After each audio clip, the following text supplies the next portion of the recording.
Water Resources Center Archives and the Center for California Studies, it is my pleasure to welcome you all for this third colloquium this semester of our California Water Colloquium series. Today's topic is in the area of engineering.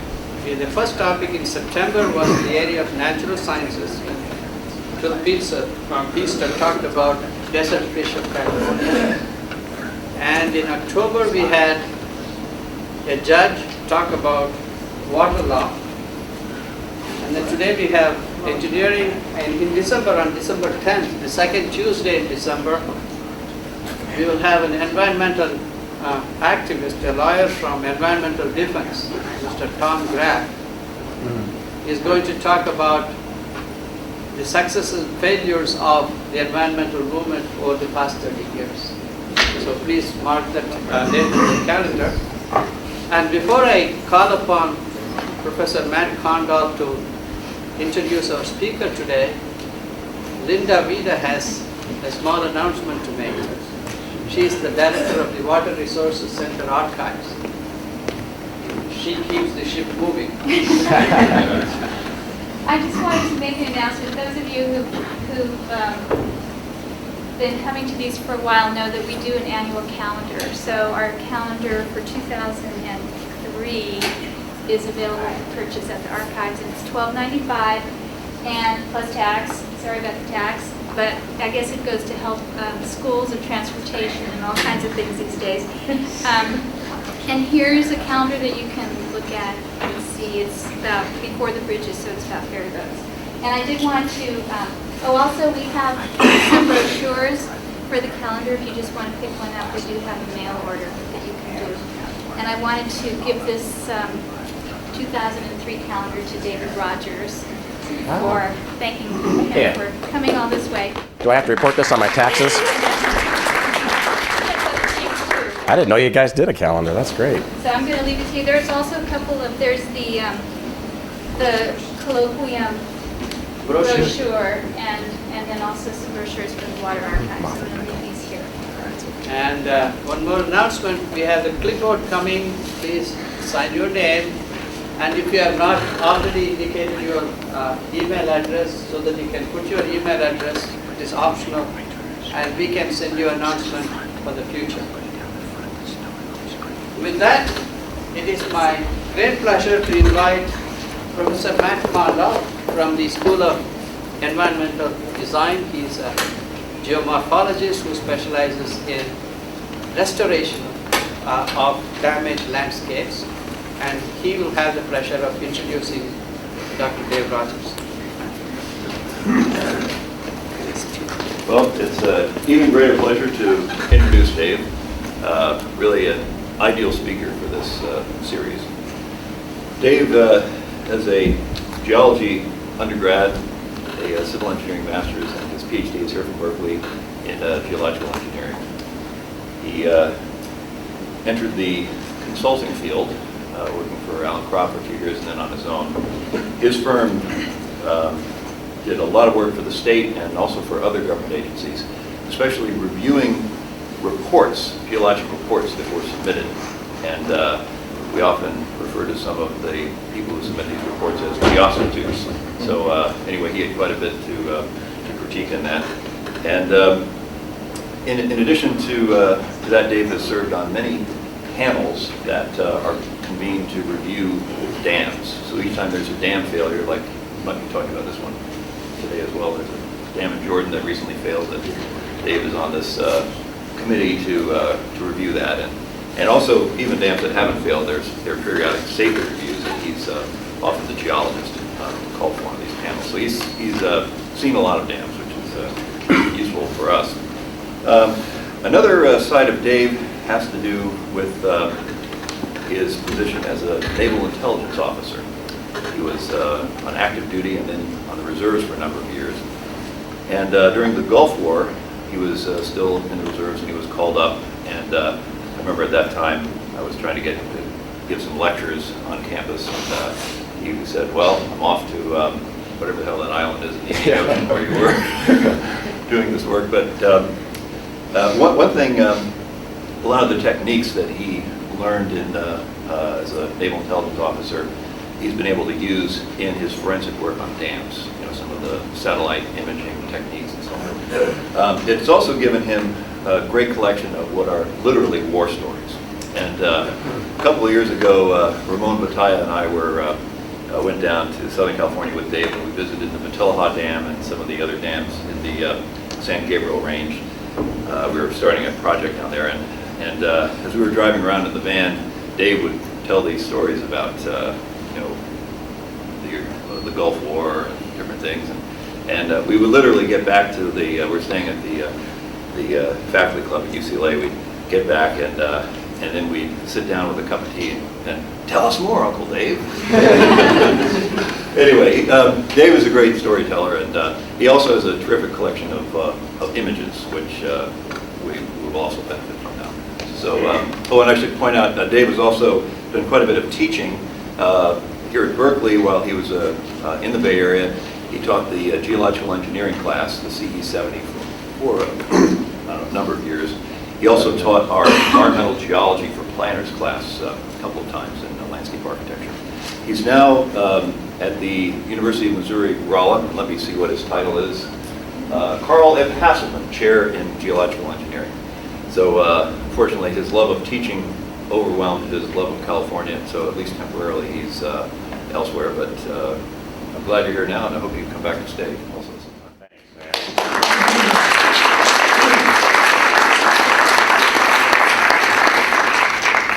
Well, it's a real pleasure to be here, especially a symposium sponsored by the Water Resources Center Archives. When I came to Berkeley, the man that took me under his wing, my minor field of study was structural engineering, which my mentors told me, you're not going to get anywhere unless you get your professional engineering license. And if you're going to get that, you need to study structural engineering. And so I went to my professors in geotechnical engineering and I said, I want a minor in structures. And they said, no, absolutely not. Nobody does that. You don't want to do that. All you're going to do is get C's and B minuses because you're going to be competing with all these smart people that calculate things to the 7th decimal place. Anyway, I kept pursuing that, and Harry Seed, who was advising me, set me up to take a concrete dams course in structures with Professor Jerome Rayfield, who was chairman of the structures mechanics division for some time in the 60s, and came to Berkeley about 1954 and retired around 1981, and he died in 1989. Jerry Rayfield became my mentor. He's the one, he was almost retired when I was here. He didn't have any other grad students, and he invested a lot of time in me. And he taught me about dams, and he said, you want to know about dams? I said, yes, because I was working on Teton Dam for Harry Seed, and I was the guy camping out up there at the dam site, getting cold, eating potatoes.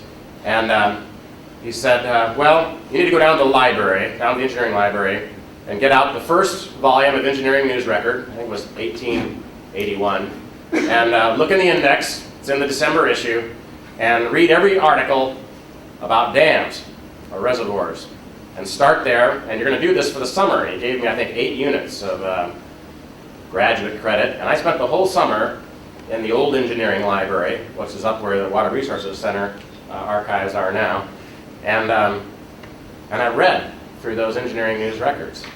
And most of the stories you're going to hear tonight are Jerry Rayfield's stories. They're not mine. I wasn't around back when a lot of these shenanigans occurred. A lot of these technical things occurred. And I tried to pick stories that I thought would be illustrative and interesting. Now, the other person I need to thank are the librarians. I was pleasant to see Joan Jenkins tonight, who used to mentor me from the geology library when I was here in grad school. Jerry Giefer, who was Linda's predecessor in the Water Resource Archives, was another person who took me under his wing and did more work for me than I could ever think, especially on the St. Francis Dam project, which went on for years. Jerry was the one who kept ferreting out sources of information I would have never found, ever. And what a loving contrast to the Bancroft Library. You have to be a millionaire and not have a job to work, to go do anything over there. But Jerry was always willing to let me take files out and shoot slides and make copies and everything, and trusted me to bring them back to him, you know, within a day.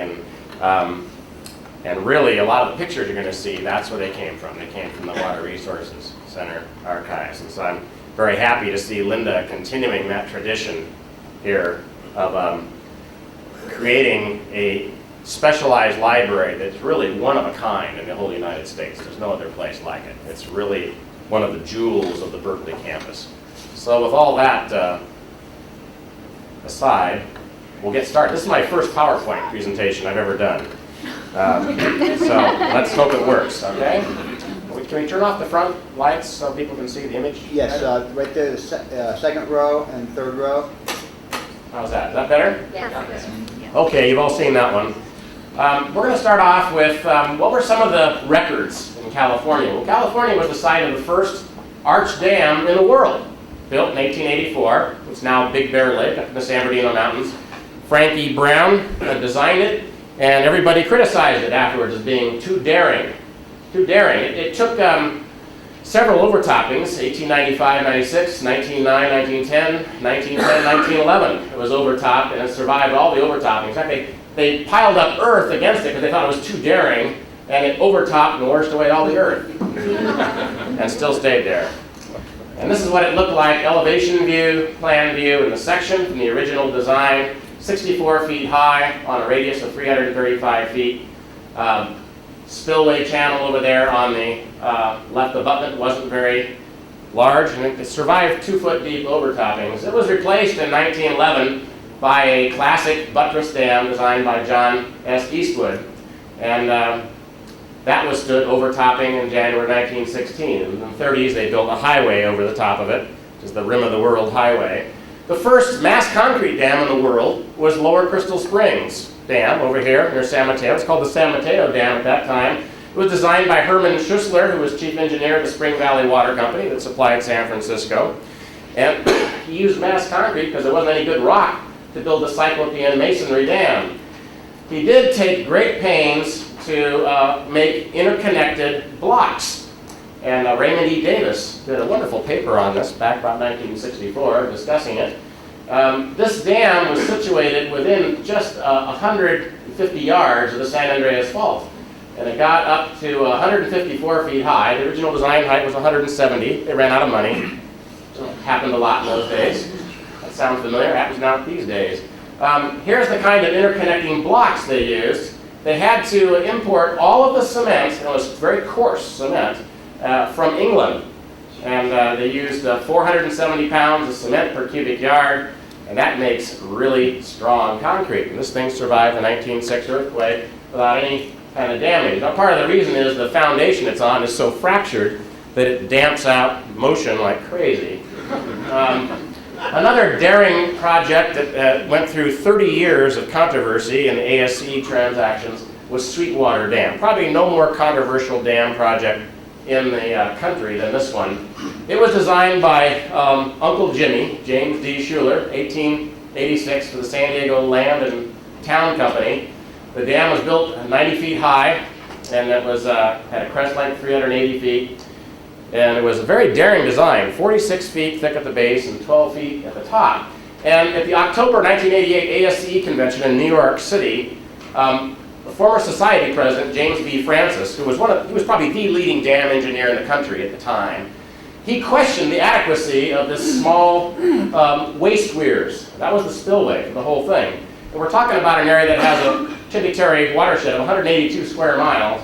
And there's he said, that spillway doesn't look big enough to me. And Schuler responded, oh yeah, it's big enough. We sized it based on the flood we had down here in 1884, which is the flood of record. It was only 1,800 CFS. It'll be fine. Well, this dam got overtopped so many times, it wasn't funny. First in 1895, in 1902, it was overtopped for 2 hours and 2 days. So somebody got out there and took a picture of it. That washed away an enormous amount of all the waterworks facilities downstream. So they came in and they made the spillway larger on the left abutment, And they built parapets, on top of the dam, 4 feet high, so it could take a greater flood.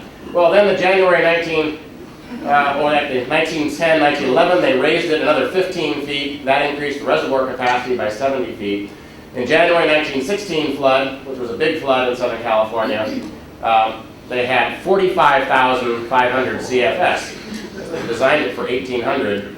And the dam was overtopped to a depth of almost 4 feet, and it washed out the south abutment dike, and 8 people were killed downstream.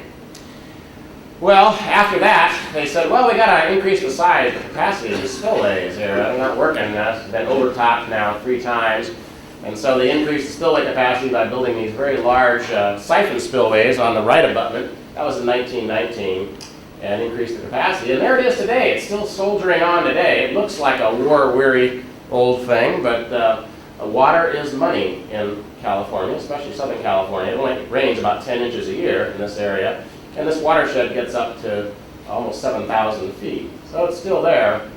Well, Schuler was a busy guy in Southern California, mostly working for private concerns. This is the days before government got into the dam building business. And Schuler designed the Hemet Dam in the San Jacinto Mountains. It was built between 1891 and 95 in a very beautiful, narrow granite gorge in the South Fork of the San Jacinto River. They ran out of money before they got to the top, and so it stopped at 135 feet instead of 150 feet. And they used 31,000 cubic yards of stacked granite and 20,000 barrels of cement. What they do in those days is they place the blocks about 4 to 6 inches apart, and then they would grout the interstices between the blocks. And it was overtopped several times, including 1916, without sustaining any damage. The first reinforced concrete dam in the world was Upper OTAY. That was constructed between 1898 and 1901 down in San Diego County. It was overtopped in the January 1916 flood and survived that. And then 1985, they cut this notch in it to increase the spillway capacity. So that's an old grandfather of a dam that's still out there you can go look at. One of the oldest dams in the state of California, the 2 oldest dams are Lake Temescal Dam, built by Chabot, and the other one is San Andreas Dam, built originally in 1868 and raised in 1875, right on the San Andreas Fault. And when it ruptured in 1906, they had 14 feet of offset, but right through the left abutment. Didn't quite catch it in. This is the line of the fault rupture. It just missed the edge of the dam, and the dam stayed there. And all the engineers said, look, man has triumphed over nature. We didn't have any problems. Look at that. This is what San Andreas Dam looks like today, and these are the cross sections of it. And the fault runs right up the left abutment side there. So that's one of the oldest structures we have out there, and it showed that clay embankments are very flexible and they take earthquakes pretty well, as long as you don't get them overtopped. Well, people thought dams were easy to build. After all, you just go out in the gutter and you pile up the rocks. And so a bunch of developers in West San Fernando Valley in the mid-1890s built Chatsworth Park Dam. It was a Rockfill dam, 60-degree slopes, stacked rock. Well, that's an exciting slope there. And 41 feet high, and they started filling the reservoir, and they got to about 10 feet, and then all the water leaked out. They didn't know why. A terrible waste of a dam, like 30 feet you didn't get to use. Well, other dams had the same problem. We started building large rock-fill dams in the 1870s up in the Sierras. Walnut Grove Dam was the first one that failed by overtopping in 1880. I don't have any pictures of that. This is one designed by Frank Trask out of Los Angeles, 1890 to 1895, down in Escondido, California, San Diego County. And again, a stacking rock in the back, hand stacking it, and getting an inclination of 63.5 degrees. A very daring structure. And it leaked like a sieve. 100,000 gallons per day leaked through the dam. And so they brought the engineer back and he said, oh, no problem, we'll just put timber facing on the back of the dam, and that timber will swell up and it'll become impervious. And so they did that, and they raised it up, and every time they got to the 57-foot level, all the water would start leaking out of the place. And so after that second time around, he said, well, third time's the charmer. I'll tell you what we'll do. We'll just build a pump station downstream, and we'll just pump the water back in each day. MORENA Dam was also down in San Diego County. It was built 1896 to 1911. They ran out of money, and so they stopped for about 10 years. And it was the highest rockfill dam in the world when it was completed in 1911. It had this very, very daring chasm that goes down to 132 feet below sea level. They filled that up with concrete and rock mortar, and then built again 63.5 degrees up to a 48-degree back slope. When these dams did overtop in 1916, the water would come over the top and then leak through the loose rubble fill and emerge out the bottom. Very dangerous type of stuff. Leakage on this one varied between 33,000 and 58,000 gallons per day, and even then they heightened it in 1920. It's still there, by the way, owned by the County of San Diego, it's a county park. Strawberry Rockfill Dam was PG&E's first big rockfill dam. I love the papers they wrote about at the time. They said, the rockfill was drop compacted by letting rocks fall 20 to 70 feet from cable wage. That's how they got their compaction. Face stones were 2 to 5 tons apiece. Wow. And again, very steep side slopes on this one, 1.3 to 1. The dam settled about 1.5% its first 20 years from just hydrocompaction, rock and hydrocompact. Well, a lot of these rock dams hydrocompacted a lot when they first filled them. Dam safety legislation in California, very few people realize, actually started in 1915, but they didn't provide any penalty for failure to comply. So the State Reclamation Board issued a report in August 1916 saying the state engineer needs to have some regulations and some teeth to regulate all storage reservoirs. And the reason that came to be was because of this particular dam, Lower OTAY. It was a rockfill dam that was designed by the president of a real estate company. It wasn't designed by an engineer. He just got to pile the rocks up and hold the water. And he put a steel plate in the middle. It was a 1/2-inch wide steel plate inside a 12-inch thick concrete wall, core wall, that went up the center of the dam. Well, this thing had leakage between 225 and 400,000 gallons per day. Wow, is that a dam or is that a weir? We don't know.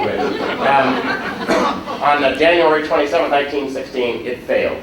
It was overtopped and it went out in 5 minutes. The whole dam was gone in 15 minutes and it killed 30 people in the 40,000 acre feet of water release. That led to the first Dam Safety Legislation Act by the state legislature in 1917. And what that said was, well, the state's going to have authority over all non-federal dams over 10 feet higher, which impound more than 9 acre feet. That really upset a lot of people for the smaller stuff, except dams built for mining debris, like up in the Yuba and the Bear River basins, dams constructed by municipal corporations who had their own engineering departments, and dams and reservoirs that are part of water systems regulated by the Public Utilities Act, which included the Los Angeles Department of Water and Power and the East Bay Water Company at that time. The State Railroad Commission had overview of those dams that generated power. And the Public Utilities Act was passed at the same time, 1917. So the State Railroad Commission, between 1917 and 1929, exercised oversight on 46 out of 140 dams, including St. Francis Dam, which we're going to see failed in 1928. So there was some state oversight. The state engineer was given authority, and mostly what they did was they were worried about irrigation districts, private companies, and individuals, people that didn't have engineering departments. They really weren't worried so much about everybody else. 1920, the Federal Power Commission was created, and they started supervising dams for power projects involving public lands.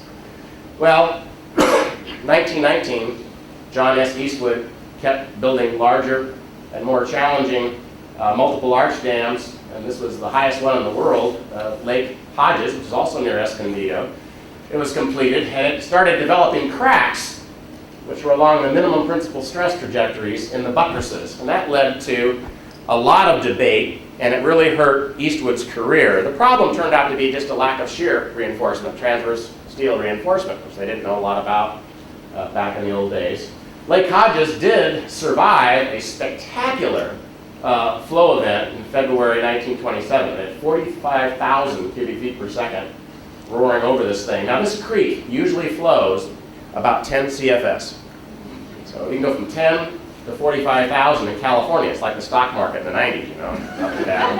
And of course, people said, well, concrete dams are better equipped to take overflow than earth or rock-filled dams, which is true. Well, multiple arch technology was so inviting because it used a minimum amount of concrete.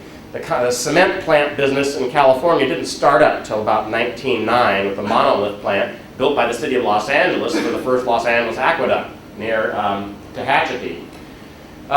Gem Lake and Agnew Lake dams were built up on the Rush Creek, east side of the Sierras, not too far from Mono Lake, 1915, 1916, at altitudes of 9,000 feet for Gem Lake and 8,500 for Agnew Lake. And there was much trumpeting in the literature about these structures. But Gem Lake, the higher one, started developing very, very large evidence of efflorescence and frost flaking just below the winter water level, which is shown in the left picture there. The other dam didn't have the problem, evidently because snow would drift up against its face during the winter and insulate the dam. Raymond Davis, this was his first consulting project when he came to California in the 1920s, mid-20s. He worked on the repair for this dam, Gem Lake, still there today.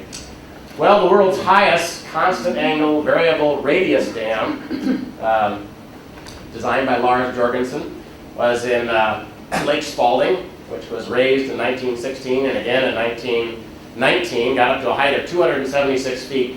The whole idea of the variable radius design was to try and keep the radius at 122 degrees at different elevations in the dam. The first one was actually on Salmon Creek Dam up in Alaska, which was designed by the same fellow. This was built by PG&E. It started out as a gravity section. They got up so high, changed their minds, put this huge step in, and then brought it up. This is for power generation on the South Fork of the Yuba River.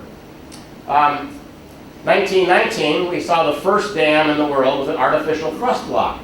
We're shown over here on the right. You can see it right there between the spillway and the main dam. This was designed by Quentin Code and Hill of Los Angeles. They were the preeminent civil engineering consulting firm at that time in LA. And all the construction material for this project, which was about 20 miles from Santa Barbara, had to come through a 4-mile-long tunnel that was 42 by 48 inches. It was a water supply tunnel that had been built back in 1911 to 1913. And that was the first time we had an artificial thrust block so you could build an arch dam even though the mountain didn't rise high enough to get you as high a dam as you wanted. Bullard's Bar Dam was a very small but elegant constant angle arch dam built on the North Fork of the Yuba River for storing hydraulic mining debris back in 1924. It was replaced by New Bullard's Bar in 1967. This is the only dam I found, a small dam in the country designed to take an enormous overflow, 65,000 CFS. So that was the largest overflow spillway designed on a dam up to 1924, and it generated quite a bit of interest because of that. Well, about this time, we have a transition going on. The way earth is moved in the old days by the railroads and for dams was by hydraulic fill processes. This is taking the hydraulic monitor, invented by Henry Chabot, up in the mines about 1853 in the Sierras, and you shoot that hydraulic monitor against some rock and soil material, and you sluice it down to an embankment, and you run it out of these pipes on upper end. And the big stuff only goes this far, and the fine stuff gets out here, and you get a very, what we call a puddle core here, which would be the impervious core of the dam, and then the rocky shoulders to hold the impervious core up. And that was the way you could make enormous dams. All the dams built for the first Los Angeles aqueduct were built using this type of technology in the early part of the century. Puddle cores gave traditionally low permeability material in the middle, and sometimes you had dikes on the edges that you had temporary levees you had to cut off later. This is the building of San Pablo Dam, which is one of the largest hydraulic fills in the world at the time it was completed in 1920. Well, Calaveras Dam was a hydraulic fill being built down in Alameda County, not too far from here. It was intended to be 240 feet high with a volume of 3 million cubic yards. It would make it the largest earth-filled dam in the world. And right when it was almost 95% complete, March 24th, 1918, they had an 800,000 cubic yard slide of the upstream shell and core. There was a back rotation of 30 degrees in the clay core, knocked out a 240-foot high intake tower, and stopped the project for about 5 years till they could get it figured out and fixed.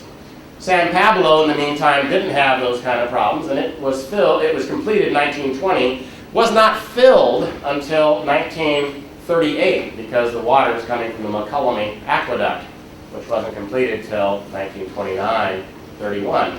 Its volume of 2.2 million cubic yards made it the largest embankment in the world until Calaveras was completed in 1925. Well, in 1904, an enterprising young fellow down in Los Angeles invented the first sheep's foot roller and patented it using railroad spikes. And you fill the drum with sand and then water to get the contact pressures high. And you get contact pressures with sheep's foot roller up around 475 psi, which is really high compared to smooth drum rollers, which would be down around 35 to 70 psi.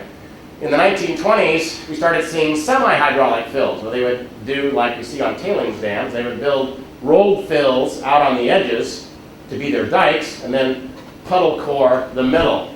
That was called the semi-hydraulic fill. The first dam actually built with scrapers was by a very clever guy that came from, self-taught man that came from Stockton, California, called Robert Gilmore Letourneau. He had a construction company and a manufacturing company. Henry Kaiser saw him using his scrapers, these telescoping scrapers shown here on the right, building Crow Canyon Road in 1925. And he was so impressed, he bought the patent, bought the factory, bought it all. Then he hired Letourneau the next year to build the Philbrook Dam. You see, back in these days, they're actually using horses to pull the sheep's foot rollers. Philbrook Dam is still there. It's built by PG&E, for PG&E, and it's an 85-foot high embankment. First dam in the world that we know of to be destroyed by an earthquake was Sheffield Dam down near Santa Barbara. It was a concrete-faced embankment, only 25 feet high, built in 1917, but it was built on sandy alluvium.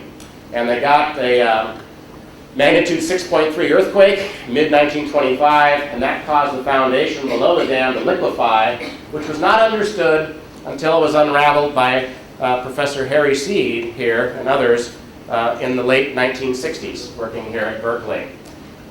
They didn't really understand why that thing just disintegrated and flowed downstream. Oops, I don't want that. How do I get rid of that? Okay. The wrong button, I might go to China here. Okay. Chatsworth Reservoir is another one of those interesting projects. This is a hydraulic fill dam built by the city of Los Angeles. It had a magnitude 5.4 quake on August 30th, 1930 that caused lateral spreading identical to what had been seen at Sheffield Dam. They didn't understand why, but later on, August 1969, the city of LA, again this dam leaked a lot too, the city of LA decided not to pursue seismic retrofitting of it, and it's remained empty ever since. First dam knowingly built over a fault was Stony Gorge Dam. California does have its faults, you know. And it was built for the Bureau of Reclamation by the Anderson Dam Company, and actually hired a geology professor from UC Berkeley to go out there and map this fault, shown in red right there, going right through the dam. The reason they decided for a flat slab buttress structure with 18-foot wide bays was they thought it would be more flexible in case there was ever some future movement along that fault, which has not occurred yet. The next one, 1930, was Rodriguez Dam. It shouldn't be in this lecture because it's just south of the border. That's Baja, California. And it was designed by a bunch of guys from the LA area. And they got into this dam and they dug and they dug and they dug, and they ended up going down just 150 feet below the creek level, and they ran into a large fault and some very broken ground. And they decided to put in a buttress dam, but they built this huge arch the load over the fault. It was a very, very interesting structure. It's still soldiering on, doing fine. Another dam knowingly built over a fault was Coyote Dam down here by the Santa Clara Valley Water District over the Calaveras Fault. When the Calaveras fault comes through the left abutment on this dam, it's about a 1,000-foot wide zone of broken rock. And so they did what they thought was a conservative earth fill at that time, built over it, and it's performed okay to date. I was very politic, that's how I said it. Okay. I haven't had an earthquake severed yet. Stevenson Creek Test Dam, probably the most important dam built in North America outside of Hoover Dam in the 20th century. It was built along Stevenson Creek, which is a very, very steep little tributary of the San Joaquin River east of Fresno. And it was decided in the 1920s, they didn't really understand arch dam theory. Everybody was arguing about, engineers were arguing about, they wanted to arch the dam, they said it'd be stronger. Other people were saying, no, it uses up more concrete if you arch it, using something called the Blaine formula at that time. And so, or the Cain formula, I'm sorry, C-A-I-N. And so in the spring of 1926, the Engineering Foundation, which was the Joint Society Foundation, it used to be in New York City, ASME, ASCE, AIME, all belonged to it, they decided to fund the building of a test dam.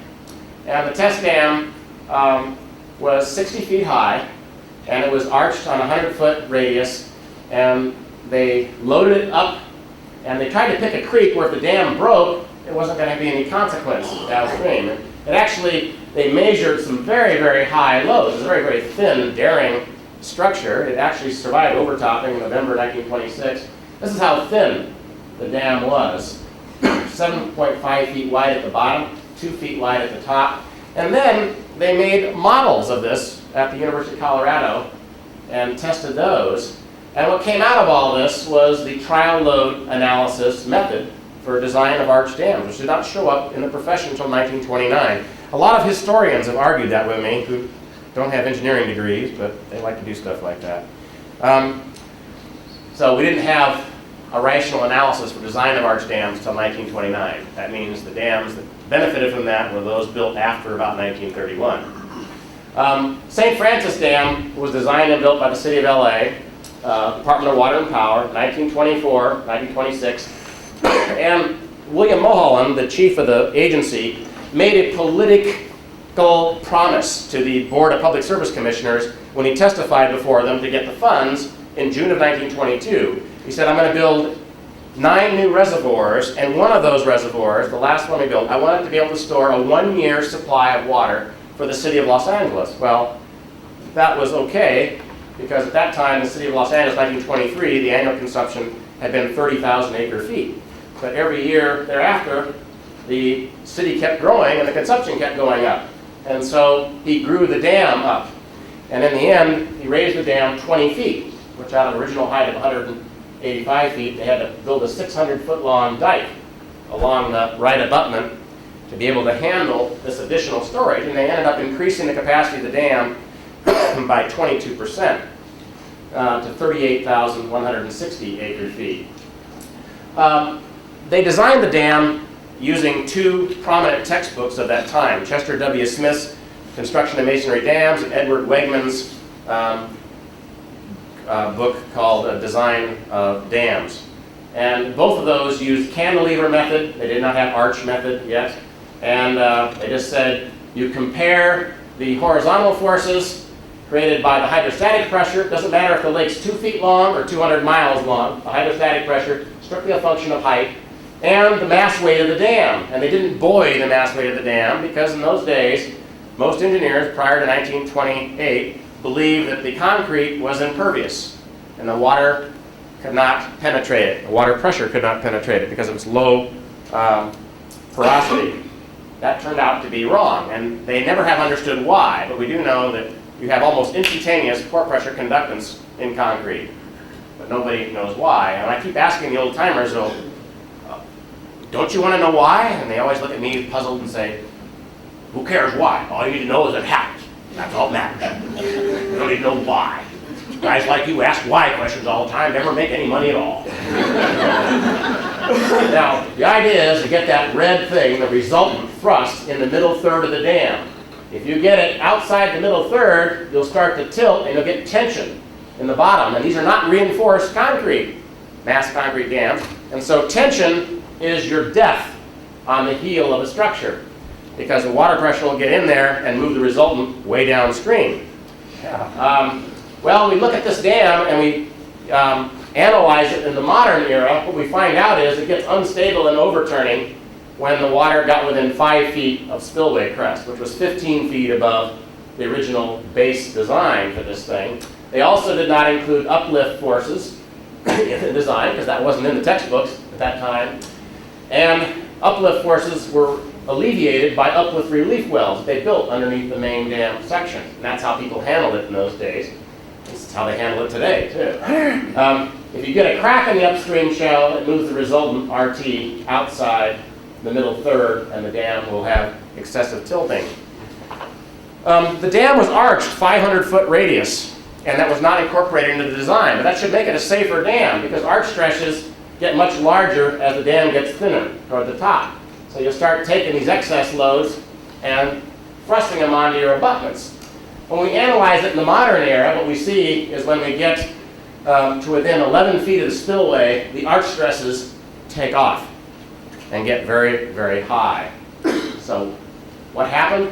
Well, there was a catastrophic failure the second year of operation. 5 days after they brought the water to the spillway crest for the first time, there was a landslide that came down that involved 750,000 cubic yards. Landslide weighed about 1.52 million tons. The dam's concrete weighed about 271,000 tons. You know who wins that battle? The left side of the dam was carried by the landslide all the way across the face of the main structure and pushed over onto the right abutment. Well, when the governor's commission came out, they were in a hurry, because the entity, there were 13 different boards of inquiry on St. Francis, because it killed 430 plus people. Worst civil engineering disaster in the 20th century in the United States. And so 13 different boards. The board that gets the report done first is the one that gets cited in all the literature ever after. And that includes this one. So the governor's commission came out, and they convened for 7 days, 6 days, and then they wrote the report. It was issued on the 10th day. This is the one day they visited the dam site. They did not take any measurements of their own. They did not crawl all over the thing. And they missed a lot of things, unfortunately. They were taken, the geologist on the board anyway, was taken by the fault on the right abutment and said, oh, this fool built the dam across the fault. What does he think is going to happen? And that became one of the big lessons learned from St. Francis was, well, you have to do more work on geology. Well, Hoover Dam is built against a foundation. There's 26 faults that are in contact with Hoover Dam, all of which are less than 4 million years old. You'd never be able to build Hoover Dam today. Anyway, LA paid out $14 million in damages, and 6 months later, right over here in Lafayette, California, we had the first successful use of spin. You've heard this term in politics, spin? It's not a landslide, Bill. What sounds better than landslide or fault? Well, we use shear zone instead of fault, boss. And for landslide, you know, that's a bad word, big L word. Use some ground settlement. Yeah, a little ground settlement. Doesn't sound so bad. East Bay Mud has never called this monster slide a slide. Even in the Contra Costa Times article a couple years ago, you know, excessive settlement of 27 feet. That's a lot of settlement, 27 feet. 3 stories high. That's a lot of settlement. What happened here is they hired George Pollock. George Pollock got, and this is a rolled fill, not a hydraulic fill. Supposed to be safer. George Pollock got out here. They didn't hog out the alluvium. They had 60 feet of alluvium underneath the dam, and he was placing a record amount of fill, 9,000 cubic yards a day, which was a lot back in the 20s. And what happened, he loaded the foundation so fast, you develop very high pore pressures in this water-bearing stratum. And afterwards, when they drilled it, the piezometers went up 1.35 times the height of the embankment. That was the entrapment of pore pressures. They didn't really understand the lesson in those days, but the dam was delayed for 4 years, and then it was only completed with 37% of the original capacity they had planned for it. That is a monster landslide. That's all you can say about it. Well, between the failures of St. Francis certainly triggered new dam safety legislation, which was finally enacted a year and a half later, August 1929. In the wake of that, the state engineer had was able to review everything that are non-federal dams now, so municipalities, power generation, didn't matter who was doing it, but not the Corps of Engineers or the Bureau of Reclamation. Anything over 25 feet or which impounded more than 50 acre-feet of water. And the state was also given $200,000 and asked to go out and examine all the dams that are out there. Well, that legislation was only enacted for 1.5 months when they took their first action.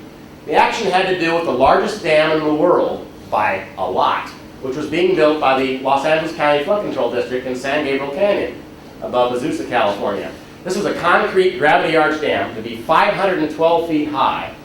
Highest dam in the world at that time was about 340, and 2,500 feet long with 3.8 million cubic yards of concrete. That's about the same volume of concrete that Hoover Dam has in it, was built the next decade. It would have been the largest and highest concrete dam in the world. Well, here's what the site looked like. Looking over at the right abutment, and they built a contractor's village to house 500 workers. They built a railroad coming up to it. There was all sorts of trumpeting about what a major precedent-setting project this was. And they were supposed to excavate about 350,000 cubic yards of material from both the right abutment and the left abutment at this dam site. And the contractor got a little carried away. He did 13 tunnels in the right abutment, loaded it with 193,000 pounds of giant powder and blew it up, and brought down 160,000 cubic yards of rock. And 4 months later, a massive landslide occurred in that area. It had been over-fractured by the over-blasting, and that slide involved 200,000 cubic yards of additional rock debris, and that stopped the project. The county stopped it, and the state ended up convening a board, which included Professor Louderback from Berkeley, who had also been on the governor's panel for the St. Francis failure, and they decided that this project should have its permit rescinded. So that was the first action ever taken by the state, and it canceled the largest dam project history had ever seen up to that time. So they took the legislation seriously. Well, unfortunately, one of the supervisors, Sidney Graves, was also found later guilty of taking a bribe to help pay off the contractor. And that bribe was for $80,000, and he went to prison for that. The county attorneys didn't file action against the contractor within 60 days, so they were unable to pursue a lawsuit to regain their monies, although they ended up getting back about $400,000. Well, LA County went on that same year to build complete Pacoima Dam, a constant angle arch dam up in the West San Gabriel Mountains, 372 feet high, which is the largest, highest dam in the world. The abutment rock it was built against is just terrible looking stuff. And later, in the San Fernando earthquake, right up here on the top of this ridge, they had an accelerograph that got up to 1.3 G in the February 9th, 1971 earthquake. That was the highest ground acceleration ever recorded on the ground. And the dam actually did have some joints that opened up and moved, and so they've kept the lake drained pretty much behind it ever since. They just use it for flood storage, flood control. The state started inspecting dams during the 2-year period, 1929 to 1931. They looked at 827 dams and found a third of them were inadequate, and a third of them required further examination, such as borings, inspections, and stuff before a determination could be made. In the middle of that, July 1931, Letourneau comes from a losing job building the highway on Hoover Dam. He lost $100,000 building that highway between Boulder City and the dam site. And he took on a dam project in Orange County, Santiago Creek Dam, which is now stores Lake Irvine. And he brought these 9 cubic yard Model A carryall scrapers, which became a very standard type design used during the Second World War. He even built them down in a plant in Australia. Letourneau was able to place 400,000 cubic yards in the first month he was there. That record stood till the 1960s on Oroville Dam. was an incredible feat. And the job was completed in 1932, almost 800,000 cubic yards. That signaled the beginning of earth moving equipment becoming a significant factor in constructing dams. One of the other outfalls of the St. Francis failure was the sister dam that had been completed a year earlier, identical design, called Wee Canyon Dam, or Mulholland Dam, when it was dedicated in June 1925. The citizens living in Hollywood down below this dam were kind of nervous about it because the other dam was just like it, had failed and killed everybody downstream.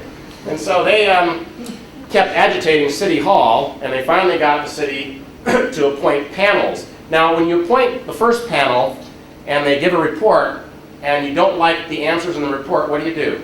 You convene a new panel. Yes, these guys, you can't work with people like that. They're not telling you what you want to hear. You're not going to give them money for that, are you? Okay, they ended up convening 3 panels.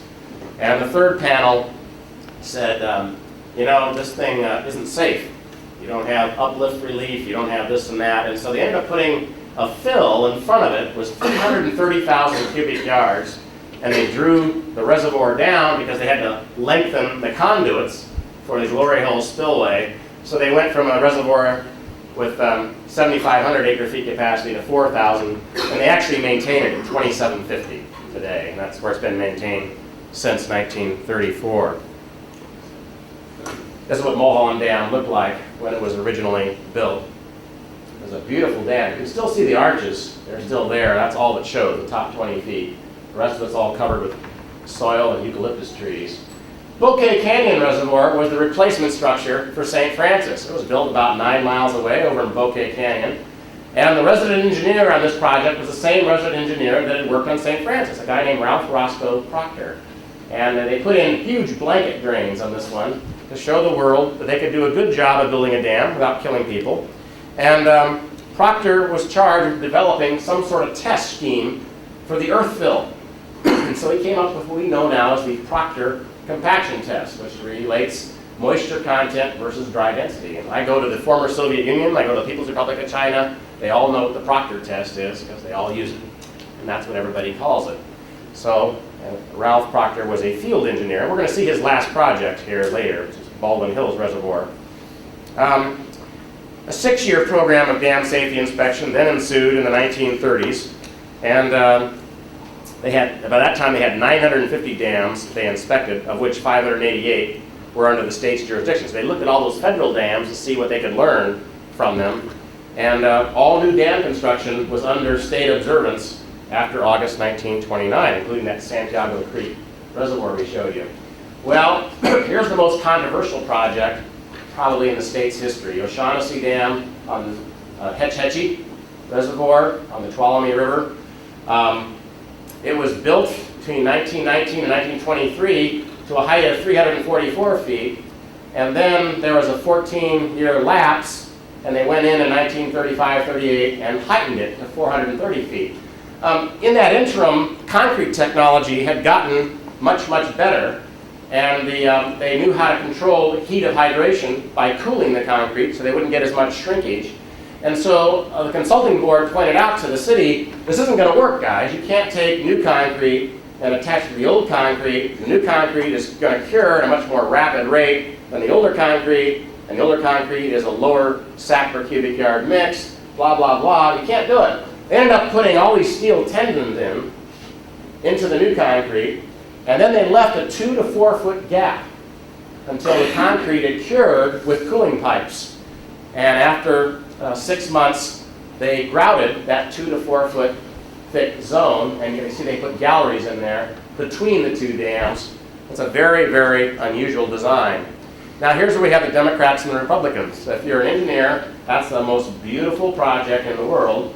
If you're an environmentalist, that is the project that needs to be nuked. Yeah. And to bring the Tuolumne Canyon back into being. Well, a big battle occurred here between 1901 and 1913. And it was federal legislation through the political influence of San Francisco that ended up getting the land for them because it's right next to a national park. It's now contained within a national park because they've enlarged Yosemite. But John Muir began the Sierra Club as a part of the campaign to stop this dam.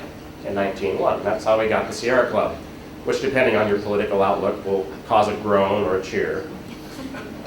Morris Dam, a very interesting structure. I grew up near this one, about 9 miles away. It's in Lower San Gabriel Canyon on the San Gabriel River. It was a concrete gravity dam built as Pine Canyon Dam, 1933-34, by the city of Pasadena. It was the first dam designed for seismic loads. They actually brought Professor H.M. Westergaard, structural engineer, out from Harvard, and he came up with the pseudostatic loading concept of 0.1 G. And this was the first dam structure designed for that. The Benicia Railroad Bridge, built in 1930, was the first bridge in the world designed for seismic loading. It was the first gravity dam designed for fault offset, up to 6.55 feet. I'm going to show you that. And it was the first dam structure to have its dynamic properties evaluated. They built, when they hogged out the valley bottom, they found 2 faults. And these faults broke through Pleistocene, Holocene age gravels that were about 10,000 years old. And they decided, after talking with Professor Lauterbach, that that could be considered an active fault. And so they designed this unique baffle system, or slip joint, in the dam that could take up to 6.55 feet of translational offset without hurting the integrity of the dam. You could do that with a gravity dam. Here's what it looks like today. When Professor Kondoff and I and Professor Petilla went out there and looked at it, the offset on this joint is about 2.5 inches today, and it's right at the left abutment side down versus the right abutment side. Still soldiering on. In the wake of the March 1933 Long Beach earthquake, the U.S. Coast and Geodetic Survey got a bunch of money, about $200,000, to go out and determine the dynamic properties of important structures. And they hired a young Stanford master's graduate named John Bloom. This was his first job out of Stanford. And John Bloom invented this dynamic exciter, vibrator. And they took it in on-site all kinds of buildings in Los Angeles and San Francisco, and got the fundamental periods and the fundamental period and the secondary periods of a lot of those structures. And he took it out to Morris Dam and tried it out. So Morris Dam was the first dam that was designed for an earthquake and had its dynamic properties and deflection characteristics actually investigated and defined. Well, during World War II, none of our torpedoes were working. And after the disastrous loss of all of our torpedo planes at the Battle of Midway, the flyers, well, I guess all the torpedo guys were gone because they were all killed. And the other guys said, no, we don't really want to fly these torpedo planes unless you get a torpedo that works when it bounces against the side of the enemy ship. And so the Navy went to Caltech. They were always going to Caltech. And von Karman was over there and said, hi, good to see you again. Bring federal money. Come on in. And he said, we need to design a torpedo that'll work and it won't blow up when we drop it into the water. And so they had to find a secure place to do this testing where they could keep people from watching and spies and things. And so von Karman immediately thought of Morris Dam because Professor Westergaard had come out and the Caltech guys and Westergaard had worked on this dynamic loading of the dam. He said, oh, we have a dam that's designed for dynamic forces. So you can go up there and blow things up and not damage this dam. This is designed for stuff like that. And so, you know, and typical what the Navy did, like with Treasure Island, they come in and they never leave, you know. It's kind of like a bad fart in a closed room. Anyway, they come in and they stay. And they stayed there until 1978. And they developed all the air-launched weapons the Navy used. The Mark 48 torpedoes that I dropped out of P-3 Orion were developed here at Morris Reservoir. And when I was a kid, growing up, a few miles away, and we would hear the explosions during the week. And it'd be ba-boom! Oh, we thought that was neat. You know, we always wanted to go up there and see what they were doing, but of course they always had the road closed when they were doing that kind of stuff. So that's probably a story you didn't know about. San Gabriel Dam was built just upstream of the last dam you just saw a few years later. This was the replacement for the canceled Forks Dam, built about a mile downstream from where all those landslides were. It was by far and away the highest and largest rock-filled dam in the world when it was completed in 1937. 355 feet high, 10.5 million cubic yards on 3-to-1 side slopes. This is one of those interesting stories that makes you religious. They had only gotten this spillway paved 8 days before they had the largest and only flow that ever went over it. 57,150 CFS. Design capacity is 92,000 on it. they had 94,380 CFS coming in to the reservoir during the March 2nd, 1938 storm. That was well above anything that was expected. The 100-year storm they thought was about 80,000. That ends up being wrong. LA is a neat place. They have what we call Q inflation down there. You know how many 100-year storms they had in the 20th century? 7. That's pretty neat. Somebody doing their plots wrong. Anyway, it deposited, this one storm, in a 24-hour storm, deposited 8.3 million cubic yards of sediment. So City of LA spends every year, dry years, wet years, they spend an average, they muck out 2 million cubic yards of sediment a year out of 93 different basins, this being their largest one. Nobody else in the world does that. Well, 1938 flood caused a lot of problems. This is Los Angeles River, which engineers had come out here in the early 30s and conquered nature by tiling in the river. And then they had a flood, and the concrete kind of disappeared in the flood. This was due to bed scour, and it led to the Federal Flood Control Acts of 1936, 1941, and 1944, also the 1927 flood on the Mississippi River. The 41 and 44 Acts were very important to California because they got into a lot of this kind of stuff where they were cooperative agreements with local agencies. So LA District Corps of Engineers would pay for part of the project, LA County Flood Control District would pay for part of it, and they have partnering on a lot of large flood control projects. Well, the only large dam I know of in the country that's designed and built on piles is Imperial Dam in Desilting Works. It was built back in 1938, a few miles, 17 miles upstream of Yuma. Even though it's a concrete buttress dam, only 50 feet high, it's very important for desilting the river, passing water on down to Mexico and water into the Gila and all-American canals. When they came out to this site, they did borings, and it's the Colorado River Delta, and they had densities, not for you soil mechanics people, they had densities of silt here that were 70 pounds per cubic foot. Water, 62.4. This is, fluffy stuff. You step on it, you disappear. How do you build a dam on that? Well, you get concrete and steel and you do battered piles. That's how you do it. And so they came in and put in battered piles and put their dam on top of it. Not designed for seismic loading. Deepest foundation for a dam, Parker Dam. A ways upstream. Parker Dam, wow, how do we have here? Built 1934 to 38 for the Southern California MWD aqueduct going to Los Angeles. 235 feet of channel excavation to get down to bedrock. Way, way down there. And there's only 85 feet of head differential between Lake Havasu and the Colorado River. So 85 feet of that is what you actually have for a dam, and 235 feet below that is what you have just to get down to the good foundation. So that was a big foundation. It also developed alkali aggregate reaction problems. First dam designed with 2 artificial thrust blocks was the Camp San Luis Obispo Dam, now called Salinas Dam, Santa Margarita Lake. That was done by Leeds, Barnard, Hill, and Jewett. Later became the Leeds, Hill, Jewett firm, and it was LT Leeds that came up with the idea for having the artificial thrust blocks. They never did get the spillway tainter gates put in. They wanted to, and now it's so hard to do that because of all the environmental studies you have to do. The gates don't cost much, but the environmental studies cost about 100 times what the gates do, and so they never have increased that lake to its design capacity. The first fully instrumented dam, this probably had more impact on the dam profession than any other dam outside of Hoover Dam, and even more so than Hoover for some reasons, was Shasta Dam. Shasta was the 2nd highest dam in the world and the 2nd largest concrete volume in the world, and it's the largest man-made lake in California, 4.4 million acre feet capacity.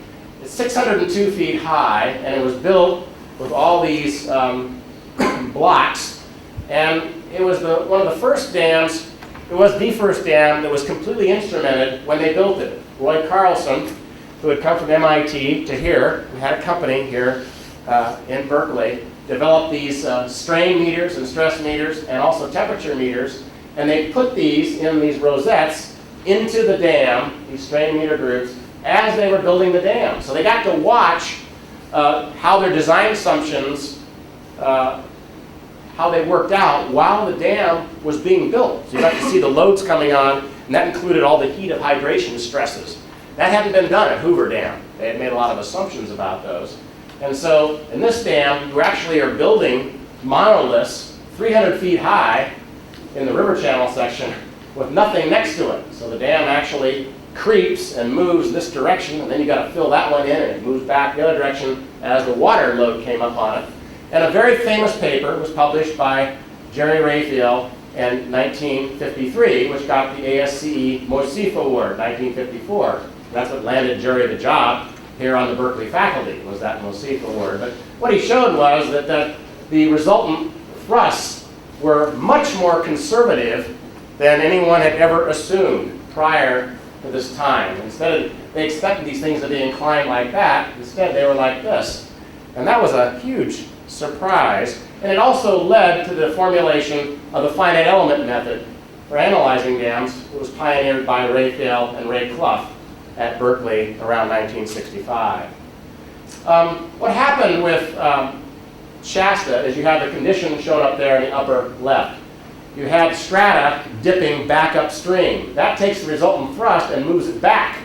So you don't need nearly as large a dam to work there as you would, say, in this case, or that case, where the strata is dipping downstream, because the load is taken in direct proportion to the stiffness of the rock members. So if this is a very stiff rock member, load will be taken down that much further than it would over here, and it'll be inclined with the strata. So we started appreciating that the geology of the site really dictates how the performance of that structure will be.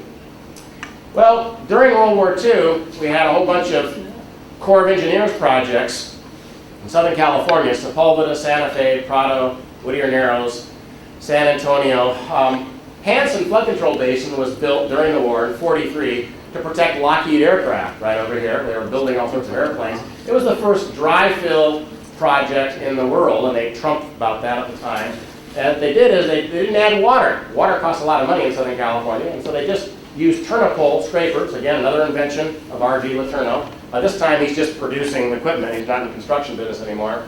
And they built this very, very large embankment. This is over 11,000 feet long without any kind of water, aid in compaction. And the rationale was, well, it's only going to have water against it maybe, 2 days a year, so we don't have to get as great a compaction here as if we had water against it all the time.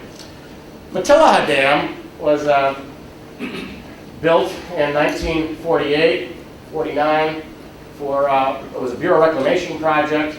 It had used type 2 sulfate-resistant concrete, but that didn't work on keeping it from cracking because of glassy andesites and chalcedonic chert. And so it had excessive alkali reaction, and the crest had to be lowered 40 feet after some studies in 1965. This shows the cracking on Matilaha Dam. They actually had deterioration of the compressive strength. When they built it, they had compressive strengths between 4,000 and 5,000 psi, and when they tested it in the mid-60s, it was down to 1,600 to 1,900 psi. And so this is a dam that's slated for removal to be taken out. The basin is in an area where the tectonic rate of uplift is around 20 millimeters a year, and so the reservoir sedimented in within the first 20 years of operation. So there's 6 million cubic yards of sediment sitting in this reservoir basin, and you have to solve the problem of what to do with that if you're going to take the dam out. Well, in other cases, alkali reaction was so severe. This is Drum Afterbay, which is below Lake Spalding, about 7 miles. They actually took the old structure built in 1924, replaced it in 1966 with a whole new dam. I always like this picture, the 2 dams. I always ask my students, now why would you build 2 dams like that? And they give me all these different, reasons. One's Republican, one's Democrat, stuff like that. Exfoliation is what occurs in very, very brittle rocks. The strongest rock ever tested here at Berkeley is the Mount Gibbons granodiorite. It has a compressive strength up to 45,000 psi. That's tough stuff. When they were building Mammoth Pool Reservoir for Southern Cal Edison in 1950s, they got in here and started excavating both sides, and these huge exfoliation joints kept popping. And the deeper they dug, the more of them would pop up. And they were becoming defeated, so they hired the great Carl Terzaghi, the father of soil mechanics, to come in and provide some consultation. He said, you're not going to ever prevent these things. The more you dig, the more exfoliation you're going to have. So just build your dam, get your load on it, put the load on it, and then go back in and drill in and grout the space between the exfoliation joints. Kind of intuitive, common sense type approach. It worked. And there's the dam today. The zoned rock fill, spectacular canyon fill, and it's still been operating ever since 1960. Baldwin Hills Reservoir was built by the Department of Water and Power. It was Ralph Proctor's last project before retiring in 1954. It was built as an off-stream municipal reservoir down in southwest Los Angeles. Grading volume, you can see, was 859,000 cubic yards over quite a few years, and it failed catastrophically on Saturday, December 14th, 1963. And started having leakage, noticed around 11:15, and full-blown failure by about 3:30 in the afternoon. It would have taken them 24 hours to drain the reservoir. They drained it for 3.5 hours, so they reduced it some. Here's what the chasm looked like. The water actually leaked through the abutment, not through the embankment, as a lot of people think. And here's the water wiping out some of the houses, and the spilling up to 4,300 CFS, and destroyed 41 homes and damaged about 1,000 more, killed 6, and it was all shown live on television. The outflow went for 77 minutes. I remember watching it on KTLA Channel 5. They had a helicopter over the thing to actually photograph the entire thing. Afterwards, they came in here, looked at this chasm, 90 feet deep, 70 feet wide, and the rock wasn't even wet. And this was a real curiosity, trying to figure out, why did this thing happen? And then they started noticing, when they noticed the linearity, this very, very straight chasm, and they got over in the floor after it was drained, and they saw a fault offset. And the offset was up to 12 inches at the north end of the embankment where the failure occurred. And the fault dipped about 70 degrees to the west. It split into 4 strands. And the most movement, about 6 inches, was on the first strand, and less and less and less as you went eastward. When you plot a plot of the Inglewood oil field, the dam's right up there where 2 red faults are going through. They're called the dam faults. And the reservoir had actually settled 1.5 feet from the time it was built to the time it settled. And the oil companies kept saying, oh, no, our withdrawing oil couldn't have anything to do with the failure of a dam, blah, blah, blah, blah. And of course, everybody today sees that there is quite a connection. The failure occurred along the dam. It was instrumented. Yes? Okay. Gotta hurry. Public outcry afterwards. There was plenty of public outcry. And we got dam safety legislation. The last time it's been changed was in the wake of Baldwin Hills, for what the State Division of Safety of Dams regulates. Hellhole Dam failed in 1964, the December 64 flood. They were building the dam at a rock-fill shell when it failed, and that sent one heck of a flood, 240,000 CFS down the Rubicon River and into Folsom Reservoir. That dam was subsequently completed, 1966, looks like that. New Bullards Bar was a very daring, doubly curved arch dam built up on the North Fork of the Yuba and completed in 1969. This is the highest dam in the world, Orville, which was the pinnacle of the state projects, 770 feet high and over a mile long. When it was completed, it was the largest dam in the world. In June 1975, everybody got the shock of their life when they had a magnitude 5.7 earthquake about 6 miles downstream, because this dam was not designed for seismic loading.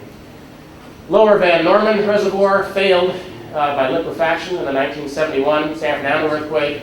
It came within about 26 inches of killing 10,000 people. This was the biggest near brush with death catastrophe in civil engineering history of the 20th century.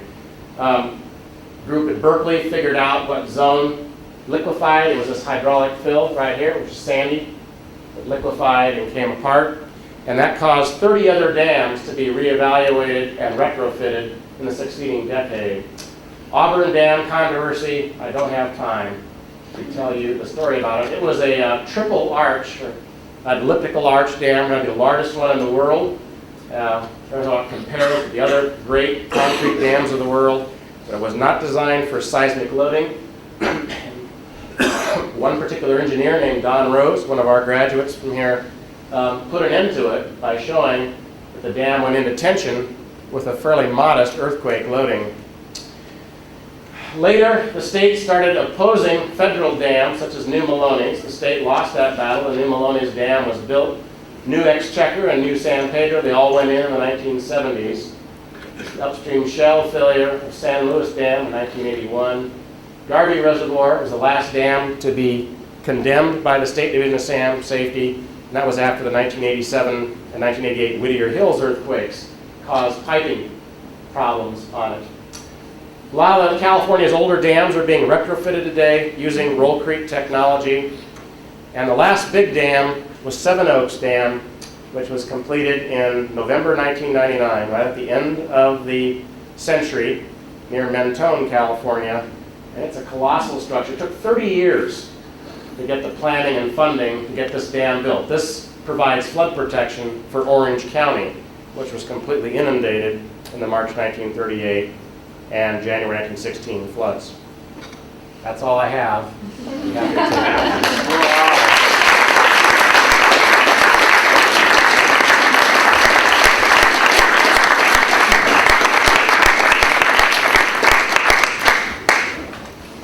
Well, I feel like I've just had a course. Great talk, Dave. So, any questions? Let's. What do you think the future will be for large dams? Will there be more on the drawing board, or do you think the era is over? I think the era is over. In California. Yeah. If you go to China, boy, they're all in favor of bigger the better. More you have. And if you say anything that's a slight criticism, even they take it as a. They don't take it very well. Hanging over there and make. Yes.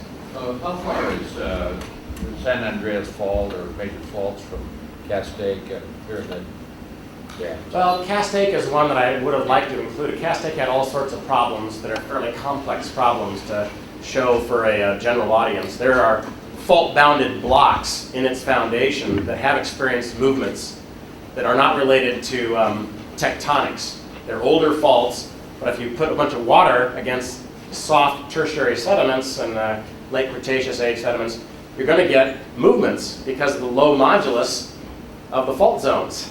They're going to strain more, and so they have had inclinometers moving around, and it's a dam of enormous concern to the DSOD people. And How about Pyramid? Well, Pyramid had the disintegrating riprap. It was again a Cretaceous age kind of a lithic mudstone, and they put it out there, and it started breaking up. And that was a big problem, got looked at in the early 80s by DWR. Yes, sir. Excellent history of the dam. Was there any consideration of the negative environmental effects throughout this period? Was it ever developed, or if it developed, when did it develop? It really developed with Dave Brower here in Berkeley, taking on the Marble Canyon Dam and Bridge Canyon Dam projects in the 60s after having lost the Glen Canyon fight in the 50s. And once Dave Brower won that battle over Marble Canyon and Bridge Canyon in 1965, that was kind of the beginning of the environmental era. And it was kind of, once Teton failed in 1976, that was kind of the end of the big dam era. And so they didn't look at the long-term effects because they didn't have any baseline of experience to look at. When you're building these unprecedented structures, you don't have another one to go look at in Spain or Germany or somewhere and say, well, how did this perform over 300 years? We don't know. In terms of the engineering structure, yes, but in terms of the environmental effects, That's what I'm saying. Going to do the fish population or the Well, social logic. they've loved to trump a lot of the good things. Like the Bureau will be first to tell you on Shasta that it has the largest population of ospreys of any place in California, and it has all this and that, and these are all things because the reservoir is there. Well, you've changed the environment when you put the reservoir in. It's a different environment. And there was in the mid-'80s, the feds were looking at building a tunnel between the upper Sacramento River over to the Pitt River arm, and then putting a dam in subaqueously, like Mica Dam was done in British Columbia, and bringing up a higher dam there so you could increase the power generation.